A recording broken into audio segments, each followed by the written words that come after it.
5-0-1 yesterday.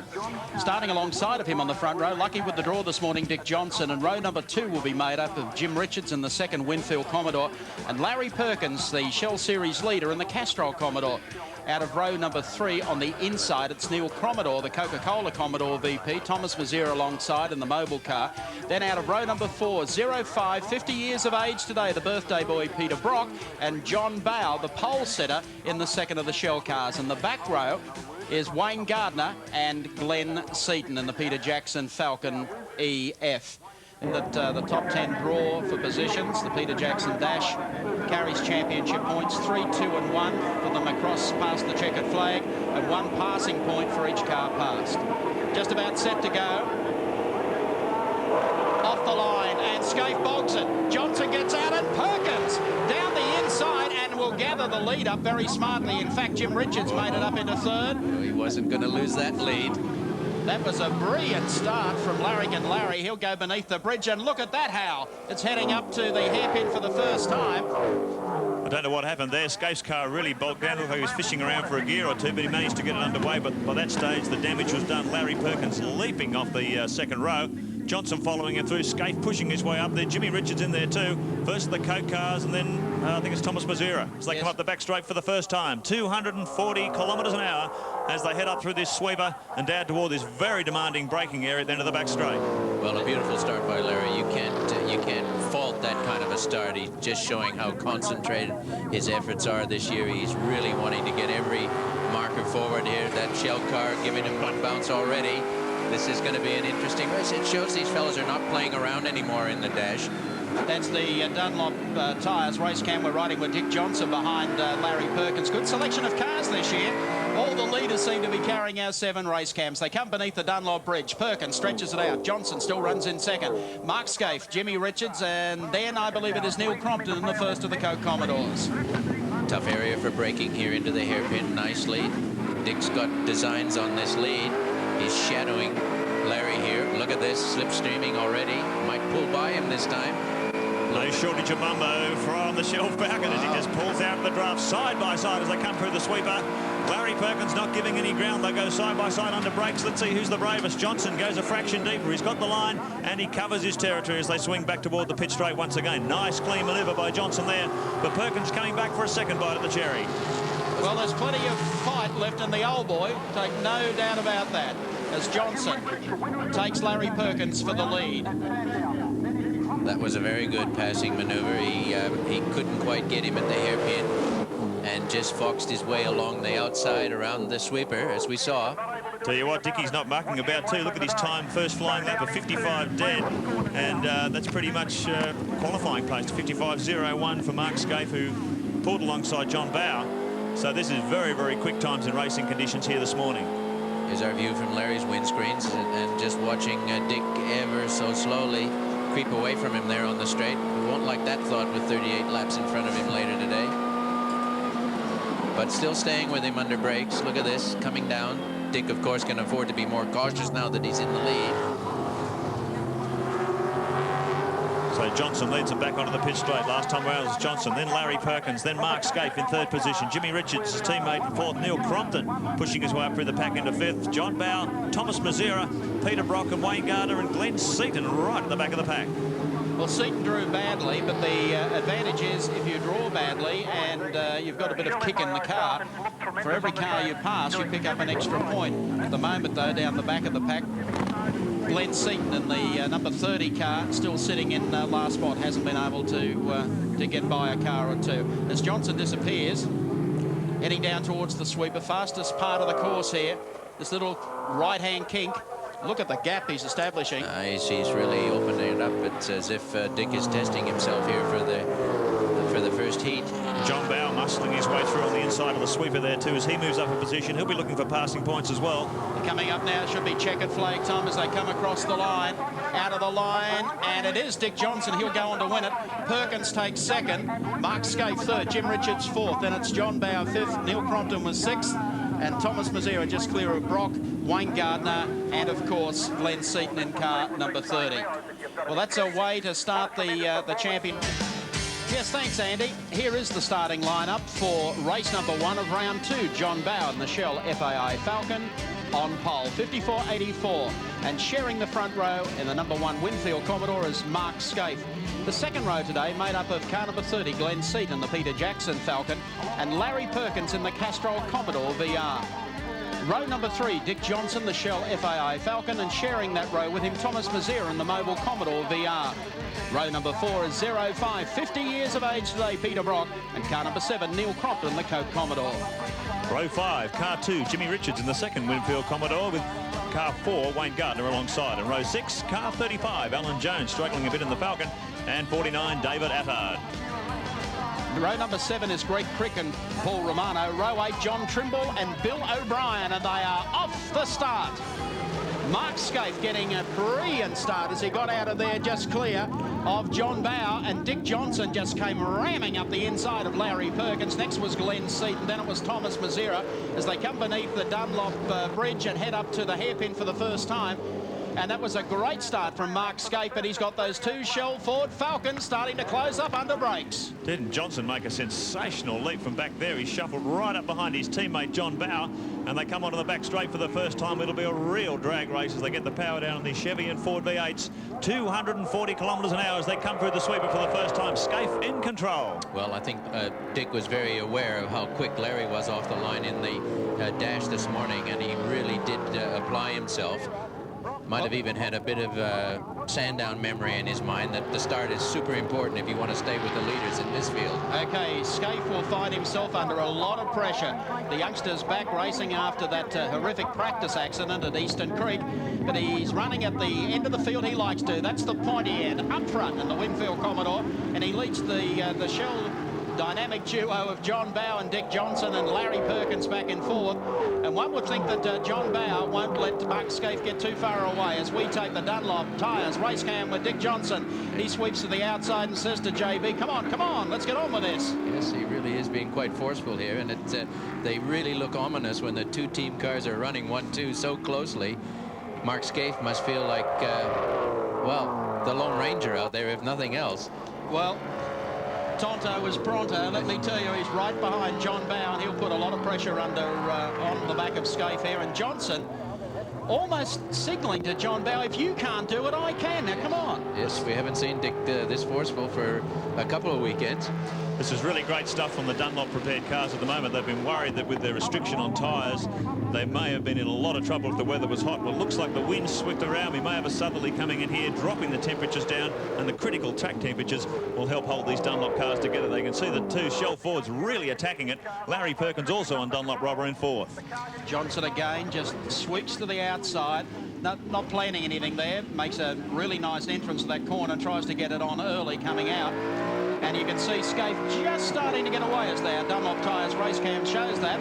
And John Bower says, if you got more, boss, do it. And he said, OK, I will. Well, they changed the engine in that car after qualifying yesterday. Dick wasn't very happy with his qualifying time. And he was very happy this morning. And look at it, just got a couple of more ponies.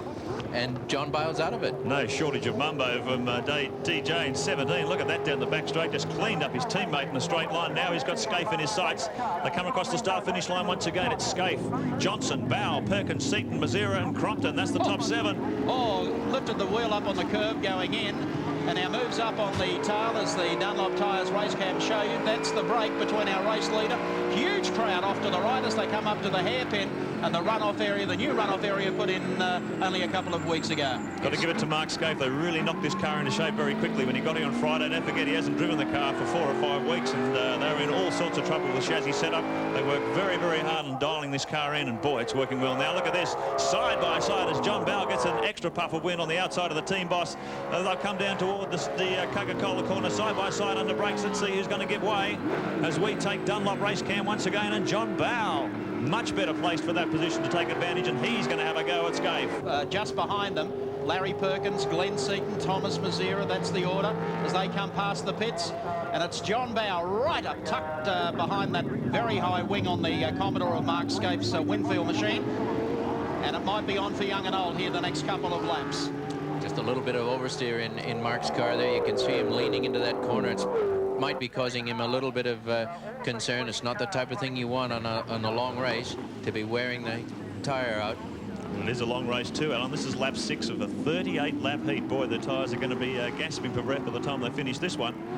Scaife certainly showing a clean pair of heels. The car launches out of that hairpin pretty quickly. But as we've seen before, plenty of power from the Shell Fords in a straight line. They usually close on him, and they're very, very strong under brakes in the Coca-Cola corner. Great shot this, our Dunlop roof cam down to Coke corner. Bow just in front. Mark Scaife leads the race. And watch this next turn. This is where the tail comes out on Scaife's car, and has done the last couple of days. And it is absolutely flat strap. A rise coming up here and a drop down into the left-hander. Very great pitches. Yep. Coming up to the Dunlop Bridge. Scaife doing a tradesman-like job of holding John Bow at bay. And I'll tell you what, he hasn't shifted offline. He's hugging the guardrail all the way down here on the left. Says, John, if you're strong enough, you can go by me on the outside. Well, after a couple of very quick laps early on, they've slipped into the 56-second time bracket. Now the fastest time of 55.52 to Johnson on about the third lap.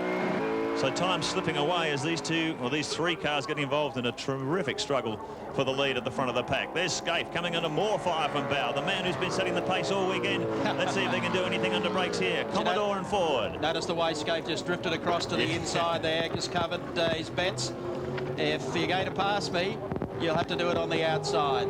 Very soft suspension set up for the Gibson Motorsport team and the Winfield Commodore. And this is a fiery baptism of welcome back Mark today. You can see Scaife doing a fair bit of brake locking there with this soft setup. Looks like the car's rolling around a bit as the weight shifts as he comes up to a corner. That may do some damage to the tyres over the long term, Al. Can't do it too continuously, but as long as you don't see a big stream of smoke coming off the tyres, they're not really going to cause him too much concern. Hard under brakes for Brambles. Very, very hard on brakes this track. You brake to almost stop, standstill at Brambles hairpin. Then it's very hard on them again for Coca-Cola. And then once again as you get to the end of pit straight, so they really do give them a serve here. You'll notice the field is still very close, although not always right up there tight on camera. The formula is so competitive that the first 10-12 cars are really within cooey of the leaders at all time. The slightest little hiccup up here, or if we have a bit of a dingle, there's going to be a swamp from the 3rd, 4th, and 5th place guys in a hurry. Glenn Seaton nicely placed there behind Larry. And what? Oh, that's the type of thing you can't do too many times in a row, Mike. Yeah. And that's happened. It's getting worse, actually. Beneath the Dunlop Bridge again, Scaife hugs across to the left-hand side of the road. No one's going up the inside of him.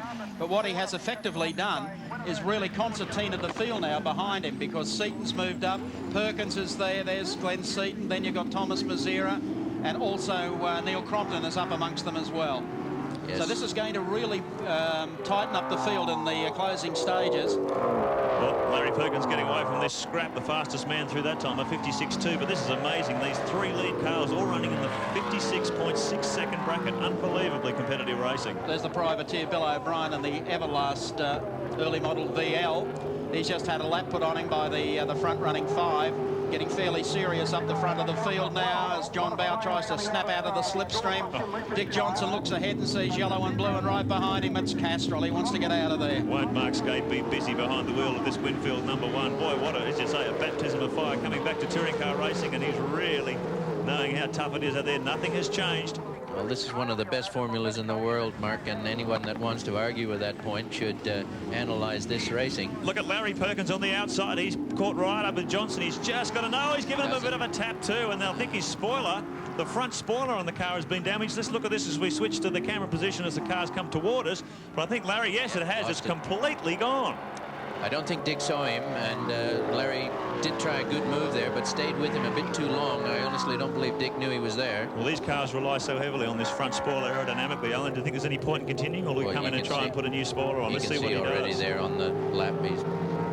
Yep. Well, he's continuing. I wonder if his certainly his radio on here to his pit crew will be telling him what the problem is. I wonder if he'll make the decision or try and hang out there. But boy, this is where the quick guys are. Bow has just opened up a bit of a gap there on Scaife. As we watch that action. That happened, the pass was on just as we were following the combination of Larry Perkins and Dick Johnson. So John Bow's fought his way to the front. Second still held by Scaife. Right behind him is Dick Johnson. And one of them, the mobile cars back in the pack, also appears to have a little fiberglass damage. Well, there's a Dunlop crane cam spoiler waiting for Larry Perkins when he decides to come in. That'll be a quick changeover. And here is Dick Johnson just behind John Bowe, trying to monster Mark Scaife. You can see the flow now that John Bowe, once he has a clean sweep and can let the flow through, easy in and wide out. When I say easy in, tight in, and let the car flow through the corner, he's able to maximize every centimeter of the road. There's Mark signaling, take me on the left. He's already in trouble. No, I think he was might have been waving his fist. Oh, do you believe? Well, he shouldn't have been waving. Dick wasn't hitting him. Okay, they check out the front as Johnson goes to the outside. Scaife holds his line. The great shot there from race cam. You just see how busy Scaife is. He gives a big handful of steering lock to pull the car through that 180-degree hairpin. Well, he'll have to get across the road quickly. Yeah, that's exactly what he does, because Glenn Seaton is now coming up on Dick Johnson. What a race we've got going here today. Seaton down the inside, so Johnson's been hung out to dry a little here. He'll have to fight his way back because Seaton won't give way. He goes through on the inside. Little gap still open there, whether anyone follows or not. But there's the cue. That was a good move on Glenn's part. He exploited the situation there between Dick and Mark. Well, Scaife's still running in the high 57-second bracket. Now Bowe got a clean bit of road. He's dropped immediately down into the mid-56s. So it looks like Scaife may be holding a couple of these cars up. And certainly by the progress that Seaton's making through the field now, it may just be the case. Seaton comes side by side. Scaife, only more than side by side. He's gone really, really deep under brakes, completely covered his tracks there. So Scaife shuffled back another pack. A sporting move there by Mark Scaife. I think he knew he was in trouble, and he let Glenn get by. So we've got the first of the Bridgestone tired cars up into third place now, with Glenn Seaton looking good. Larry Perkins out of the picture. That moves Neil Crompton in the first of the Coke First Direct cars up into 6th position. Just having a duel with Peter Brock now in 6th and 7th on the back straight. Scaife still those little hints of locking brakes. We take Dunlop race cam as Johnson takes advantage. I think Scaife may be struggling a bit with grip there at the moment. Yeah, he's lost the potential he had in the opening laps, that's for sure. And Thomas Mazera follows Johnson through. Great, much better performance in qualifying for Thomas this weekend. 6th fastest in qualifying yesterday. Larry Perkins, in fact, out of the car. Oh, that's a pity. He looks like he's decided to give it away and fight another day. So obviously some severe damage done to the Castrol Holden there. Brock, no, it's Thomas Mazera, sorry, on the outside of Johnson. They come through the hairpin. Let's see if they can do anything about it as they come up the straight once again. Lap 16 of 38. Very fast out of the slingshot there. Look at Mazera peg back Johnson on the straight. Mazera was fast in practice, but didn't quite, on various parts of the track, look extremely quick. And here's one of them. Well, I wonder if we're seeing that tyre decision, the evidence of that tyre decision between these two. John's gone for a harder compound tyre than Dick, and looking at Dick's times, like he's running in the mid-57s, John's running in the mid-56s and consistently lapping faster than Dick. I wonder if his tyres are getting a bit soft as well. Winfield Commodore heading into the pits there as well. So plenty of action down in the pits. What's happening there, Andy? Yeah, okay, let's just see right behind me the #1 car, and Mark Scaife is coming into the pits. I'll try and update you a little bit on that in a second. Larry Perkins, though, the first casualty of the race. The steering was bent from that clash. Yeah, Dick and I were arguing for the same bit of road, and I came off second best. Everything's going to be fine for heat #2? Oh, yeah, no problem. I lost the nose, and then I lost the downforce, and I hit the fence half a lap further around when it understeered into the fence because the aerodynamics weren't there. We've got a hell of a race going. Sit back and relax and enjoy it. I wish I was out there. I'll bet he does. Well, certainly John Bowe, that tyre decision seems to be paying dividends at the moment. Still running in the low 56-second bracket. But Johnson really is struggling at the moment. He's back in the high 57s, into the 58s now, so he really is slipping back with a lack of grip, it appears. While the Bridgestone shot cars begin this tremendous surge toward the front. Lap 19 of 38, so... Still plenty of time to capitalize on a good finish, but John Bowe out in front and in a position where he loves to be able to control the race. He'll be not exactly nursing his car, but he's got the full track to place it exactly where he wants. He can maximize good lap times without hurting the car. Dick Johnson into the pits. Yes, Johnson coming in. He's had a wide entrance to the pits because there was dust up everywhere down there as he heads in. So I think there are some problems ahead for that. The car moving very, very slowly. John Bower, in the meantime, is starting to draw away just a little. The forward's looking strong here at Symmons Plains as John Bower heads down through the sweeper. He's leading over Glenn Seaton. Thomas Mazzera in third. Birthday boy Brock is in fourth. Then it's Jones, Crompton, Gardner. Longhurst up to eighth. Richards is ninth. And young David Attard in the Alcare car is up into the top 10. So things not looking pretty good there. They've got a lot of steam coming out the front, maybe. And he's had a crumple as well. So that's maybe happened down there. Let's go down to Andy, who's with Dick Johnson. Yeah, thanks a lot, Mike. A very disappointed Dick Johnson. And why wouldn't you be? All was looking so good. Oh, yeah, it's just probably the nature of the racing that's happening, you know, because, like, I got a hit up the backside from Scaife, which shoved me into, from Seaton, and that pushed me into Scaife and put a hole in the radiator. Everything's going to be okay? I sincerely hope so. So do I, Dick. And just as we say that, Jim Richards has just entered the pits in the Winfield second car. Let's check him out on the Shell race score. John Bower's the race leader, just over Glenn Seaton. Thomas Mazzera runs in third. Peter Brock is now up to fourth, and Alan Jones is fifth. Here's Tony Longhurst, who Andy spoke to before the start of the race. Started dead last. No qualifying time assigned to Tony yesterday. They were rebuilding the car. He's done a fabulous job. He's come up from position number 17 and is now 8th on the racetrack. As we take GIO race cam on the back of Neil Crompton's car, this is the car running in 6th position at the moment with the team boss Wayne Gardner in 7th. And a great view there of the speeds achieved, about 225 kilometres an hour as they come down toward this hairpin. Very, very tough on the brakes, as we've said.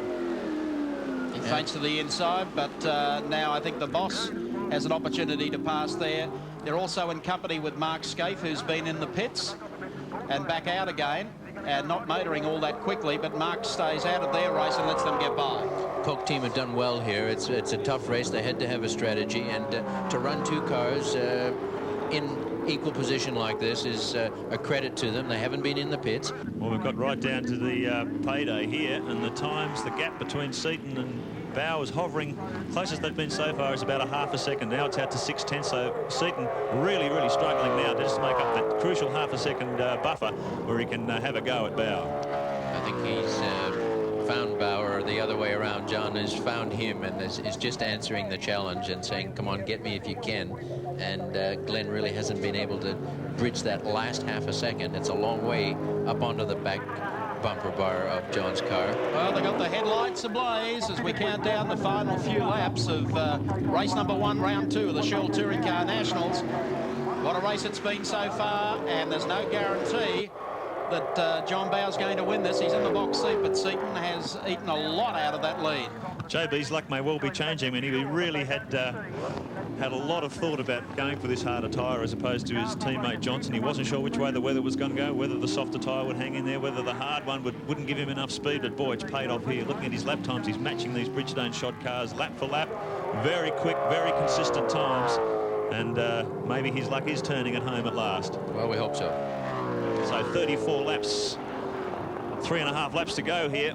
Seaton will be starting to run out of options as they peel these laps off Bower. Very much in control, and there's Alan Jones trying a bit too hard over the back part of the circuit. Under brakes for Coca-Cola corner. No, it's Seaton. Yep. It was Seaton. Yeah, must have just put a wheel off, and once he got in that soft soft sand at the edge of the track, he was gone. There's a bit of pressure driving for you. He must have been absolutely on the limit, Alan, trying to just find that 3 or 4 tenths he needed, and just overcooked it under brakes into Coca-Cola corner. The pressure comes off Bower.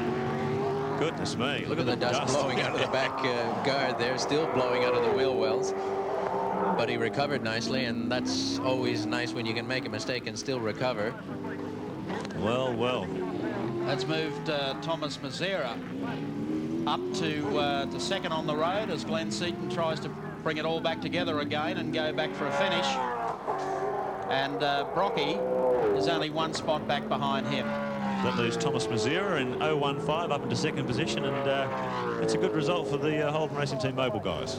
Well, everybody works hard all weekend, and sometimes qualifying times don't show the true potential that the team has really built into their cars, and it is nice to see the mobile team get up there and do better here in this first heat. 2 laps to go. Order's still the same at the head of the field. John Bower, the Shell FAI Falcon, with the pressure off just a little now.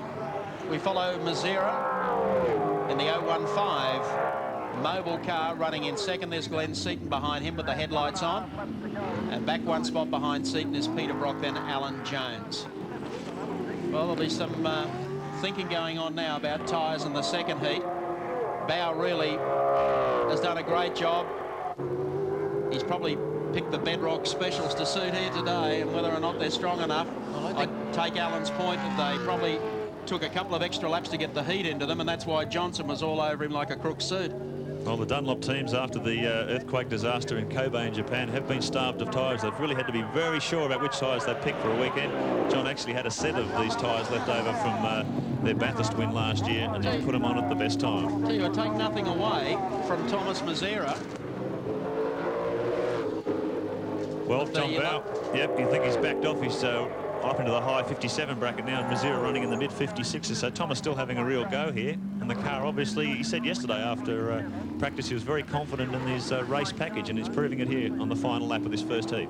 Well, Bow gets out of the hairpin as he works the back sweeper for the final time. Thomas Mazera gained a lot of ground, probably a lap or so back. But distance is going to beat him. I think JB will be very satisfied with his performance here. He had to withstand a 5 or a 6 lap challenge with Mark Scaife and team leader Dick Johnson. As he heads on in, the lights are ablaze, and coming down now to take the checkered flag for race number 1 is John Bow. There's Thomas Mazera very close at the finish for second. And across the line for third was Glenn Seaton. Here comes Brocky.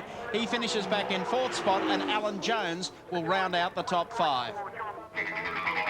And checking them out for you on our Shell race score, John Bow, the race winner in the Shell FAI Falcon. Thomas Mazera placed second. Glenn Seaton was third. Peter Brock came up to 4th, and Alan Jones was 5th. 6th spot went to Neil Crompton in the Coke Commodore. Team partner Wayne Gardner finished in 7th. Tony Longhurst, a great drive in the Castrol Falcon. He finished in 8th. David Attad in the Alcare air conditioning Commodore was 9th. And John Trimble rounded out the 10. Good care. Johnny Bow on the outside, just cribbing a little bit, and Thomas Mazera on the inside. Race 2, round 2 of the Shell Touring Car Nationals. Brocky gets a flyer up the inside and will gather in Mazera, or will he? No, but he muscles his way in alongside Glenn Seaton and also Alan Jones as they come out of there. The 2 HRT cars are side by side as they go beneath the Dunlop Bridge. But you'll find it's John Bow scooting away. Brocky and Thomas Mazera, then the 2 Peter Jackson cars as they head down the straight into the left-hander, and Brock making a big run at this early. Bolting start from JB as he leapt off the line then. Good start too for Brocky as he followed Mazera through. And they come through Bramble's hairpin for the first of 38 times. They held the back straight through the sweeper. And listen to the roar of those Chevy V8s as Brock leads Mazera through as they chase Bow. And Alan Jones jumping onto the back of Glenn Seaton's car. The 2 Peter Jackson Fords running 1-2 in the pack. Alan Jones actually went for an engine change after the first heat. So we may see a big run here from Alan Jones. He hasn't had a good weekend. There's Glenn Seaton sitting in behind Thomas Mazera. Brock already up into 2nd spot. Great start from Peter Brock. And about to be monstered here is Thomas Mazera in 015. John Bow isn't going to forget that start for a long time. That was an absolute brilliant takeoff. And the lead he's got now, the capitalization he got out of the first corner is just immense. He'll have to be terribly proud of that start. You'll see some of the long shots here with Dick Johnson, who started up the back in company with Larry Perkins. He's actually been able to snip Perkins a little early, although Perkins got off the line a little better than he did. They work the sweeper now for the 2nd time. Seaton goes through. Jones is 1 spot back behind him. And a little drizzle starting to come into effect here at Symmons Plains this afternoon. We started with searing temperatures for qualifying yesterday. A little cooler to start with this morning.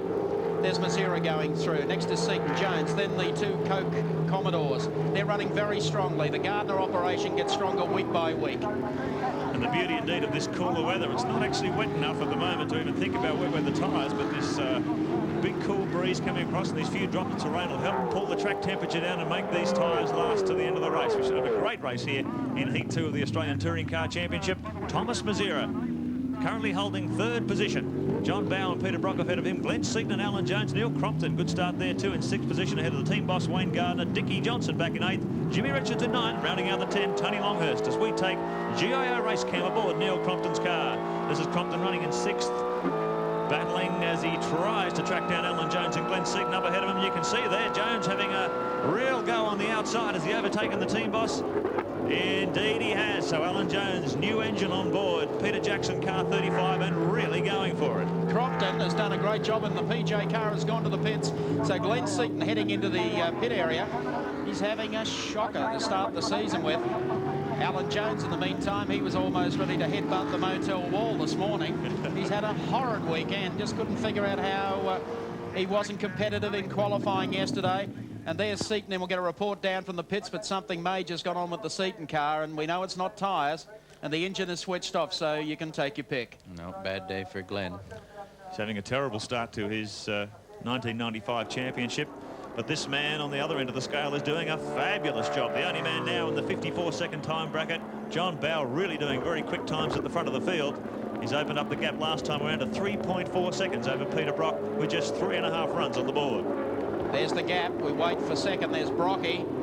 He goes through. Then it's Thomas Mazera. The next is Alan Jones. Then the first of the Coke cars. It looks like Neil Crompton going through. Let's go down to Andy Raymond, who should be with Glenn Seaton. Yes, I am with Glenn Seaton, Mike, and a very disappointed Glenn Seaton. I've only just spoken to you, Glenn. What's happened? The engine's got a dropped a cylinder or got a miss in it, so it wasn't worth going on because it's just losing too much speed.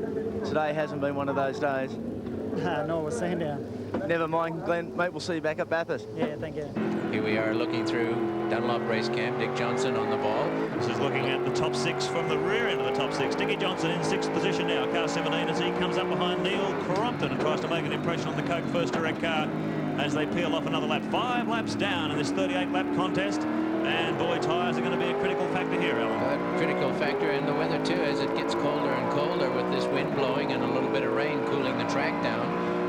The choices that have been made might not exactly be what everybody wants. Here we are under brakes into the hairpin, the dreaded hairpin. Downhill and around we go. Wall, Armco wall waiting for you on the right. Through the gears. Not much in it, you can see just steady pegging sitting there behind in Neil's draft. Thinking now which side can I go by, and Neil's not going to give him too much of an opportunity. No, he's going to make Johnson run round the outside of him. Oh, a huge brake lock-up. Just ahead of Crompton it was. It must have been Alan Jones who locked them all up on the way in. You can see the smoke just still hanging around there for a spell. Great pictures coming out of our Dunlop Tyres race camp. Symmons Plains. The battle with Johnson trying to get through the field, pick up a second spot after failing to finish the first heat. Doesn't seem to be any shortage of horsepower from the Coke car too. Keep in mind this weekend, the first time they're running their Rob Benson prepared V8s under a commercial deal with Brad Jones Racing, and I believe this is only an early specification of the engine. More power to come. So the Coke cars certainly not lacking in mumbo this weekend. Well, it's pretty tight out there on the racetrack. Dickie Johnson, have you found a way past Crompton yet? Oh, mate, it's a bit funny, you know. I can sort of catch him down here, but he covers the road pretty good. You'd be doing the same, wouldn't you? I suppose if he was behind me, I'd say yes. Well, John Bowe's escaping from the mob. He's run away with this one. That must make you feel good anyway. Well, that's halfway there. I've got about another 4 guys that I'd like to fix up, and then we'll see what happens. Dick, how are the tyres hanging together at this stage? Well, at the moment they're terrific, but a long way to go yet, isn't it? At least the weather's played a little bit in our hands, I think. Okay, let you get on with it. Thanks for the chat. Okay. Mazera down the back straight. So that Chev Howell down there. Yeah, the engine's just bouncing on their rev limiters there as they really get to the maximum braking. Oh, look at Dick Johnson really on the ragged edge there as he braked hard, coming back toward pit straight once again. This fabulous view from the front spoiler of Larry Perkins' Castrol VR, coming under increasing fire from the 2 Winfield cars. Isn't this a great view, our Castrol Oils race camp? Well, into the left-hander. Larry just sits in behind. The Winfield Commodore shows you just how the cars do move over the racetrack. For our trackside cameras, of course, they look so settled and so still. But here's Larry up on the outside of Jimmy Richards. He's going to try and duck back down on the inside of him on the exit. Watch this. Boom! Oh, not nearly. I don't know. Way Very down the close. Tremendous driving. the fascinating thing about this top 8 or 9 cars, they're all cutting times pretty well within within a few tenths of each other. In that situation, it's very, very hard to make forward progress. Exactly. Any progress. Yeah. Here comes Larry down the inside now of Jimmy Richards. Moment of truth. Richards locks one up. Oh, it spins it. Himself. Yep. Really locked it up. Yeah. So he'll get out of the mire down there, the potato field. Oh, it was Mark Scaife. I'm sorry, I said Jim Scaife. Richards. So he's gone off just ahead of those. So Scaife trailing bucket loads of dirt in the back of the car. Day started okay for Mark, but it's gone downhill since. I tell you, it has been the mover, and that to me is Larry Perkins, because he has pulled up on this the group. There's Jones going through, then it's Crompton, then it's Dick Johnson, and just back behind them, Perkins now starting to get on the tail of this group. Yeah, well, Larry's cutting some pretty quick competitive lap times too. He's matching the times of John Bowe at the moment as he begins to charge through the field. And in fact, he's just gone past Wayne Gardner. Yep. So he's picked up another one. And I wouldn't mind betting he's probably using the tyres from that first heat because he only got 2 or 3 laps out of them. So he's probably got some nice fresh rubber under the car too. And he's using them to great effect. Larry Perkins pushing his way through the pack. He started from the back of the grid, 16th position. Now he's up to 7th and tracking down Dick Johnson. So we should have a great battle here soon for 5th, 6th, 7th and 8th. Here's a good formula when you can see the cars in that position, all on site, all in camera. Tremendous factors here we've got that have made the Shell Australian Championship a real success over the last You can see visually there the gap a couple of laps back. Perkins wasn't even in the equation. But now, as Mark said, he's pulling up some quickies, and it'll only be a matter of probably another 2 laps before he's right on the tail of Johnson. Then asking the question of Dick, if you've got enough stick to go on with Crompton, because if you haven't, might be an idea to move out of the way. I'd say Larry had probably had the eyes on a bit too. It was Johnson who he collided with on that opening few laps in the first hit, which put him out of the race. And you can see the battle damage down the left-hand side of the car as we go to another shot. But at the moment, we're with Castrol Race Cam. We're riding with Larry Perkins as he zeroes in on Dick Johnson. 6th and 7th, this battle. Here he's going, a big try under brakes. He's snuck right past, but Johnson's still got that racing line down the inside of the hairpin. He's better positioned. This is almost an identical situation to Heat 1. Yeah, Johnson gives him a little bit more racing room this time. No panel damage here. And Larry lives to fight another day. That was almost an identical situation to what got him into trouble in Heat 1. So he tucks in for the draft behind Shell 17 for another run down the Coca-Cola corner. Johnson goes very close to the inside. Brakes and he's going to leap it. Now Perkins up the inside and misses him. So Johnson, who was very wishy-washy the lap before. Good judgment on Larry's part there. You saw, you would have seen Dick tap the brakes in the middle of the right-hander, the fast part. He was just bringing his pedal pressure up. Obviously, Larry had worked him over into the hairpin and worried him. Dick just pressed a little bit too hard and cut short. That's what happens when the balance is wrong. Too much brake on the rear. Well, Perkins is on a real charge now. We don't need to tell you that. He's got Neil Crompton in his sights, having got Johnson out of the way, wilting under the pressure. So it's Perkins up to 6th position. Bowe, Brock, Mazzera, Jones, Crompton and Perkins. That's the top 6. It's not bad from the rear of the field, mate. That was from last to 6th. This is one heck of a charge.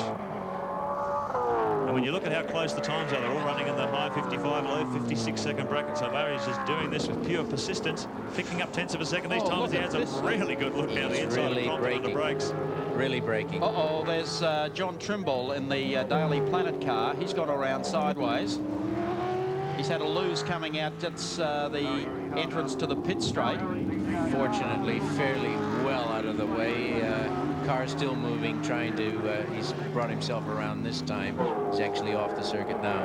Lap 21 as John Bowe crossed the start finish line that time. We're over half distance in this 38 lap Heat 2 of the Symmons Plain Round of the Touring Car Championship. Look at Perkins' car squirming under brakes. Oh, as he just goes absolutely on the limit on that middle pedal, trying to make up some ground on Crompton.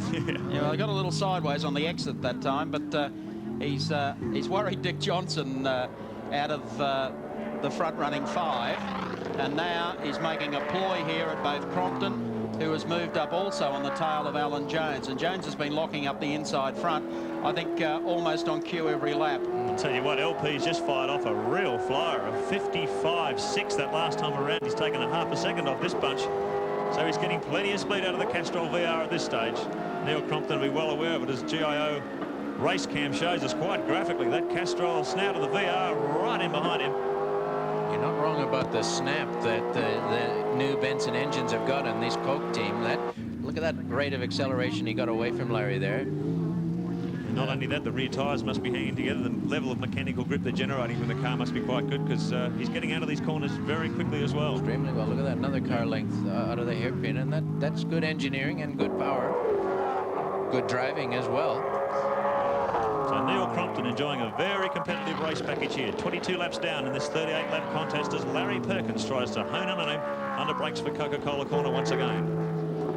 Crompton comes in. Jones locks it up just a touch on the way in. Another one a stall through there as we pick up on our race leader, John Bower. Car number 18 goes beneath the Dunlop Bridge, and there's the gap, the visual gap that he's established over the rest of the field. Time to check them out on the Shell race score. John Bower is your race leader.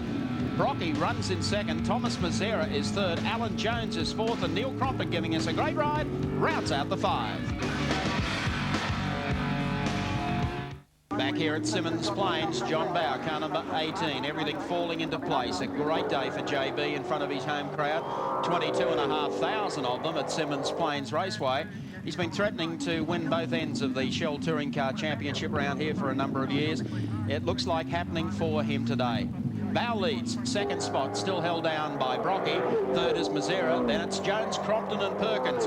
And there's great scrap as they head up to the hairpin yet again.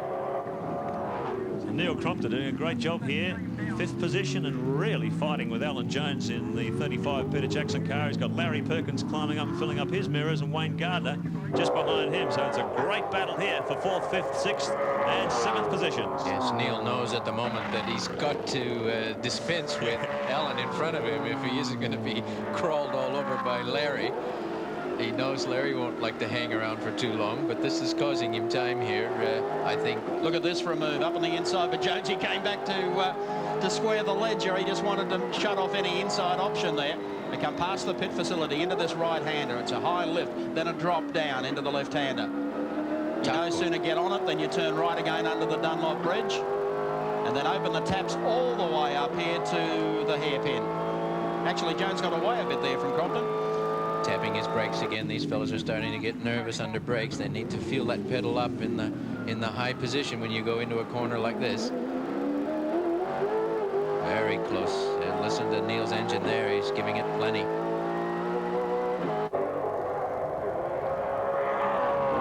Crompton goes past Perkins. Not in the draft as yet. He was a little closer to Crompton a couple of laps back. Crompton is monstering Alan Jones, who has been just dabbing the brakes there, and noticed the smoke come off. Going wide there onto that apex, onto the pit straight. Larry's right rear was almost off the track. And you see a little bit of dust blowing up at the edge of the track, Mark. You know they're not hanging around. Using all the road and then some. Neil Crompton, and Jones just has not been able to shake him. Larry Perkins, meanwhile, almost adopting a watching brief here. There's not a lot he's been able to do about these guys over the last 2 or 3 laps since he got onto the back of them. Crompton and Jones matching each other pace for pace. And Brock, currently the fastest guy on the circuit, last time around dipped back into the 55-second bracket. So running in clean air, 4.6 seconds behind Johnny Bower in second position. And a further 5 or 6 seconds back to Mazzera, who's another 3 seconds up the road from this battle. Alan Jones, Neil Crompton and Larry Perkins. And don't those small block Chevys and Fords sound good, Alan? 560 horsepower NASCAR-based engine with a ton of grunt. Here comes Neil Crompton up the inside. He's done it now. Alan Jones, in fact, was heading for pit lane. Jonesy in some sort of trouble there, so Neil picks it up. He didn't have to work too hard to pick up that position, but now there's no room for breath because Larry Perkins is zeroing right under the back of Coke number 7. I think Larry was just having a breather there, knowing that he couldn't get by 2 of them at once. He needed Neil to get by. He can only take them at 1 at a time. Yeah, Jonesy was hurting for tires on the rear. Yeah. So a new set of Bridgestones going on for Alan Jones in the 35 car, as Larry right on his tail. Whoa! Giving Tail broke away. Classic power oversteer when you can see the rear of the car go out and you know the driver's got his foot flat on the gas. And GIO race cam really showed graphic demonstration of how important it is to get out of the corner quickly and cleanly. Larry had a little bit of power oversteer there. Neil got out of a cleaner, and look how much extra revs he carried all the way down the straight. Opened up a big gap on Larry Perkins here as they feed the power in, coming back onto pit straight once again. Crompton's doing a good job here. He's up to 4th position now. I think he's doing an excellent job, man. Jones heading into the pits there to get new tyres. So Neil Crompton up to 4th, Larry to 5th, and Wayne Gardner up to 6th. So the 2 Coke cars in the top 6. Perkins probably made up just a touch of ground that time past the pits. Neil Crompton gets past John Trimble in the Daily Planet car, and Larry, you can see, is just done the same as they come up to the hairpin. That gap is fairly stationary.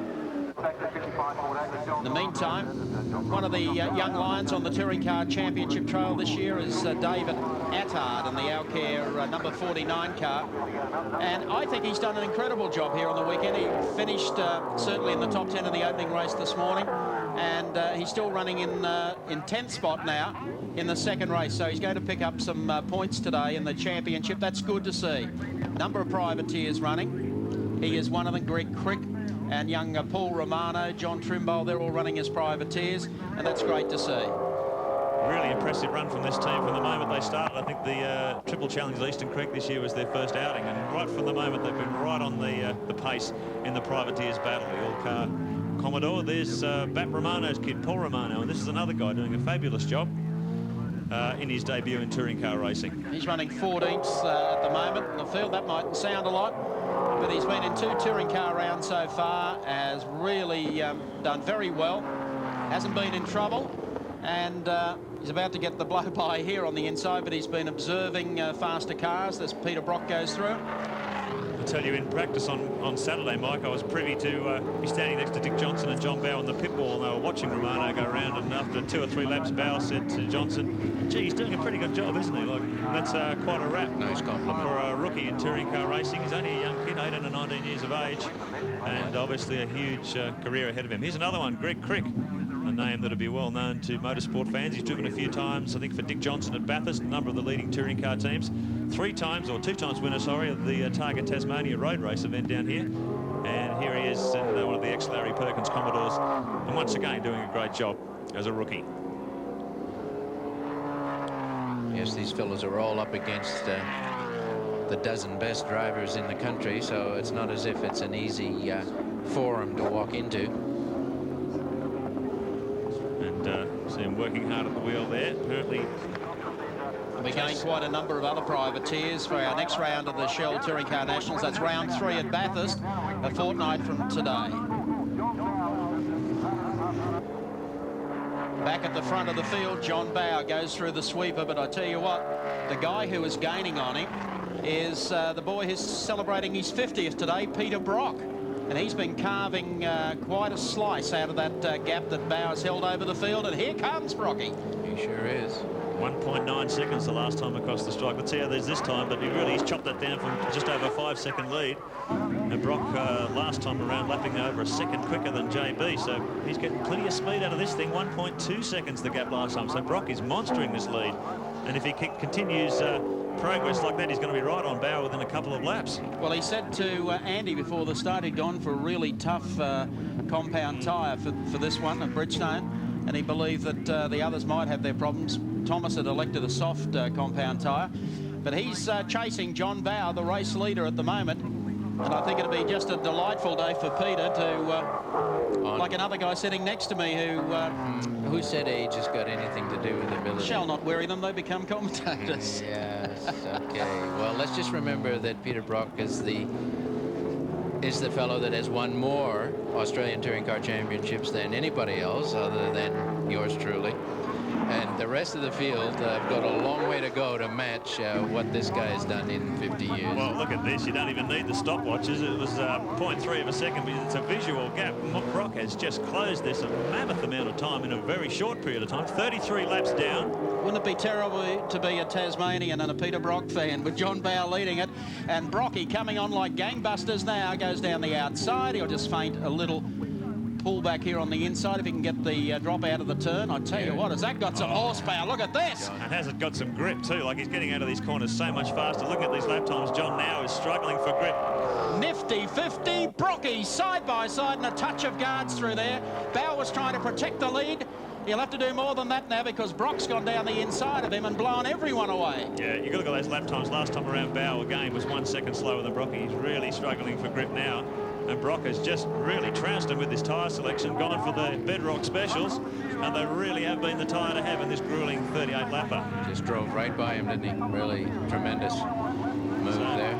He's prepared to sit back and wait those opening hectic 10 or 15 laps of this final heat, but boy, it's paid dividends now. Lap 34. 4 laps to go for Peter Brock as he leads this second heat. John Bowe really can't do anything about it. He's trying to hang on to Brock as best he can. There's plenty of smoke here on the approach to... Oh, one's gone up the escape road, has it? Yes, it's Dick. He's spent a bit of time in the wars today, has young Richard. He certainly has. That wouldn't be a good side to come back on and see Brocky if you're fielding a 2 Ford cars here today. And the fact that Brocky has run away from JB and he's coming up now on young David Attard to put a lap on David, goes to the outside. Attard stays out of the way and stays off the racing line and tries to give John Bowe a shot at him as well. Well, it'll be 3 laps to go when Peter comes across the line this time, and Thomas Mazera is cutting identical laps to Brocky, so is there a chance that he might be able to make up the gap and climb onto the back of Bowe's bumper in the remaining laps? He's about 9 seconds behind at this stage, maybe too much of an ask. This is a bit too difficult. This is a fairy tale thing today, isn't it? Mark Scaife back yesterday and drawing 1 for the dash this morning. Now Peter Brock and Thomas Mazera, the 2 Mobile Commodores, doing so well in this second heat. They're running 1st and 3rd. Neil Crompton is 4th. It's not every day you can win a race on your birthday either, and such a significant one. Good luck to him. The only guy I know that won we don't need to bring a up race any on his 50th birthday was AM, wasn't it, at Japan? Something like that. And you thought it was that good you retired. Thank you very much. We're trying to get you back in the suit ever since. This could tempt me. I tell you, you're retired, you were premature. Thank you. Here comes Brocky down the front straight as Thomas Mazera goes into the pit turn. That'll bring him out through this part of the circuit. He'll put a lap on Paul Romano as he comes out of this corner, coming up to the right and the left-hander. 2 laps to go. This will worry the tyre people when it comes to thinking about Bathurst. They're always thinking about Bathurst, but this one will certainly go into the Bridgestone lap book and say, hey, you remember that Symmons Plains tyre? Boy, oh boy, we like that. Let's remember what went into them. From the moment these guys opened the batting on the first session here Friday, the talk has been tyres, tyres, tyres. It really has been a tyre battle, and everyone's been taking a punt which way to go. JB picked it right in the first heat, and now Peter Brock's shown all that wealth of experience by going for a hard tyre in the second. Mark Scaife still sitting back there in 10th spot, just being passed by David Attard as we come round with 1 lap to go for Peter Brock as he sweeps out, headlights ablaze across the strike.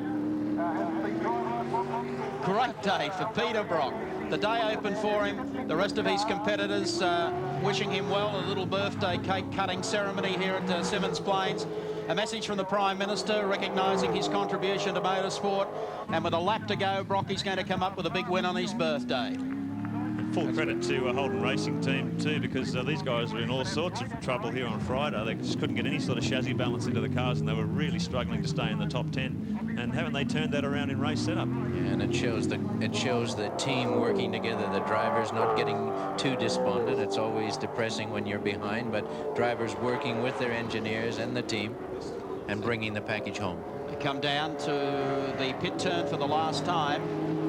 And here he comes out of the last corner, headlights ablaze. The day where he had his birthday cake and he was able to eat it too. Brocky strikes 50 and wins. Great day at Symmons Plains. Second will go to John Bowe. He's ruined a Tasmanian's party. And third will go to the HRT driver, Thomas Mazera. And 4th spot, a very creditable 4th to Neil Crompton in the Coke Commodore. What a reception from the huge crowd at Symmons Plains. They just love Peter Brock. And he's delivered a win today on his 50th. And the fans all think that is kind of fabulous. Let's check them out for you now on the Shell Race Score. Checking them out for you. Peter Brock, the winner of race 2 of round 2. Second went to John Bowe. Third was Thomas Mazera. 4th, Neil Crompton. And 5th was Larry Perkins. 6th place went to Wayne Gardner. 7th to Jimmy Richards. 8th to Tony Longhurst. 9th, a great night to David Attard. And rounding out the 10 was national champion Mark Scaife. Channel 7's telecast, round number 2 of the 1995 Shell Australian Touring Car Championship. We've seen 2 fantastic 38-lap heats. Third place, Thomas Mazzera, congratulations. That 1995 VR Commodore, you must be enjoying it. I'm very happy with it, and as I said, it's a credit to our team and our sponsors. They're putting lots of effort behind us, and today we did the job. And also special thanks to Bridgestone Tyres, because they're really fantastic here. Thomas, I was just going to allude to that. Since Thursday when practice started, the talk has been tyres, tyres, tyres. The Bridgestones held up well? Well, I choose a soft tyre on Friday, and I choose a soft tyre, hard tyre Saturday morning. And actually, I think I was the only one car who did both races on the same set, and I'm very happy with it. Thomas, congratulations. Second place, it's his 50th birthday, Peter Brock. What a lovely birthday present. You and Thomas both up here. Yes, nice bit of scripting, that one. Actually, the team, I think, should justifiably feel very pleased with themselves, because they put an enormous amount of work in, as Thomas said. And you sometimes take a bit of a gamble with going a very conservative way with tyres, because you don't look very good in the pre-race press. But of course, you can, you've got a chance in these longer races. This is a tough track, and I was thoroughly delighted with that second race, I can tell you that. I felt very good the whole way. A lot of passing today. Is that an indication of what to expect in 1995? I hope not. I mean, last year I got quite a lot of pole positions. I got probably 3 or 4 during the year, and I'd like to think I could get up the front of the grid and perhaps not give myself such a tough time coming through the traffic. A little bit battle-scarred with Larry and Dickie and Crompton and a few fellas, but all in all, I think very good motor racing, very good entertainment for the public. Peter, congratulations. First place and a very popular victory here in his hometown. Many people called it a hoodoo. He has finally won here. Congratulations, John Bow. John, congratulations. Undefeated, undisputed, basically, today, although Peter tried to ruin the party. Well, it would have been nice to win both races, but Peter was in a great position towards the end of the race and drove exceptionally well, and my congratulations to him. But it's a great effort by our Shell FAI team to prepare the car so well that it was incredibly fast when it came out of the truck on Friday, and it's just stayed that way. So they just did a great job. I asked Thomas how he's enjoying the 1995 spec Commodore. I'll ask you, how are you enjoying the EF Falcon?